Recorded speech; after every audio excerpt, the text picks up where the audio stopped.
आज आपण सगळ्यांनी खरं म्हणजे बंटी पाटलांचं सतेज पाटलांचं अभिनंदन केलं पाहिजे की त्यांच्या नेतृत्वाखाली त्यांनी पुढाकार घेऊन हा लढा अधिक गतीनं पुढे जाण्याचं काम सुरू केलं।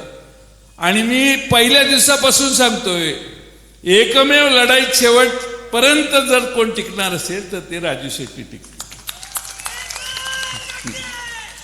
त्यांचा माझ्यावर नाही पण माझा त्यांच्यावर लय भरोसा आहे।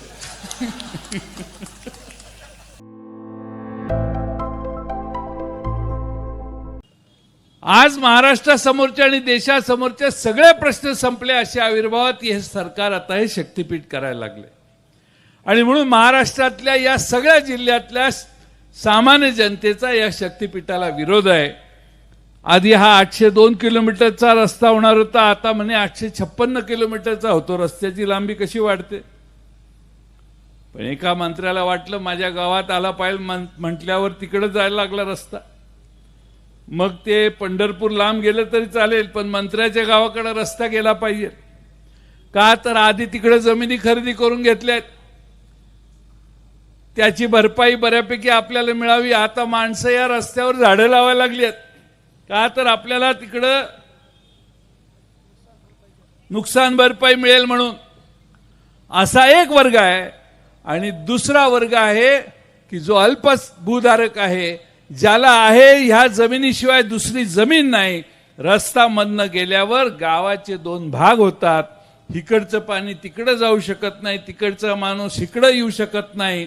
अशी परिस्थिती या रस्त्याने गावामध्ये मोठं पार्टिशन तयार करून होणार आहे।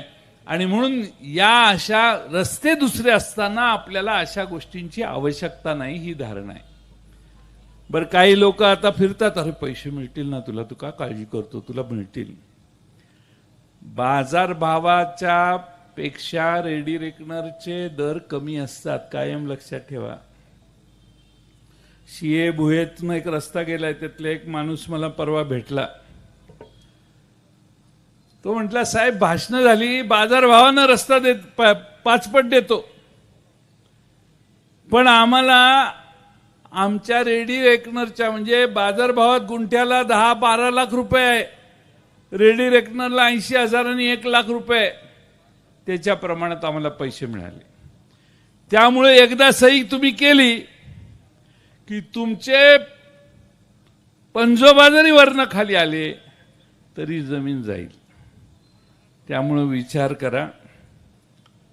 सरकारच्या यंत्रणांनाही आमचं आव्हान आहे की लोकमताच्या विरोधात जाऊन असे रस्ते करणं योग्य नाही।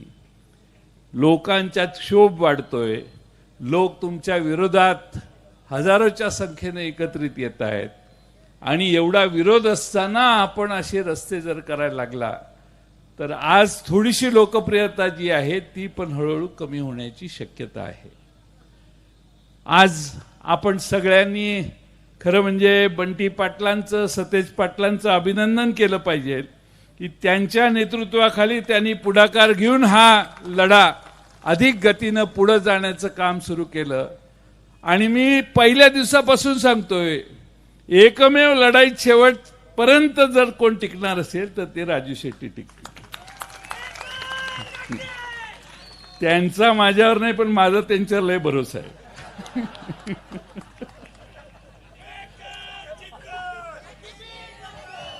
आणि म्हणून या तुमच्या लढ्याला पाठिंबा देतो। कामेरीला 14ला संध्याकाळी 6 वाजता कामेरीला आमच्या भागातल्या लोकांचा एक मेळावा आम्ही बोलवलेला आहे। आपल्यातल्या सगळ्या प्रमुख नेत्यांना आम्ही त्या ठिकाणी निमंत्रित करतो। आपल्या सगळ्यांच्या या लढ्यात आम्ही शेवटपर्यंत साथ देऊ हा विश्वास या निमित्ताने व्यक्त करतो, आपणा सर्वांना देतो। आणि ह्या चुकीच्या गरज नसणाऱ्या रस्त्याला महाराष्ट्रातले सगळे विरोध करतील असा मला विश्वास आहे। या रस्त्यावर सत्तेत असणारे आमदार आहेत, त्यांना माझं आव्हान आहे की सत्तेत असणाऱ्या आमदारांनी घाबरून जाऊ नये, ठामपणाने आपली मतं मांडावीत। सरकार तुमचं आहे, सरकार सत्तेत तुम्ही आहात, काही अडचण नाही, पण लोकशाहीमध्ये संवाद असावा लागतो। पक्षाच्या अंतर्गत देखील संवाद असावा लागतो. या रस्त्यावरच्या सगळ्या सदस्यांना माझी विनंती आहे की त्यांनीही स्पष्टपणाने आपली भूमिका मांडावी आणि आपल्या भागातल्या जनतेचा खरा हे दुःख आहे ते माननीय जे कोणी निर्णय घेणारे असतील, कारण खातं एकनाथ शिंदेकडे आहे आणि निर्णय देवेंद्र फडणवीस घेतात, असा प्रॉब्लेम आहे. म्हणजे नाव कुणाचं घ्यायचं? एकनाथ शिंदेंना रस्ता पाहिजे, एकनाथ शिंदेंच्याकडे खातं आहे, त्यामुळे त्यांच्याकडे जाऊन भेटावं, तर निर्णय सगळे देवेंद्र फडणवीस घेतात.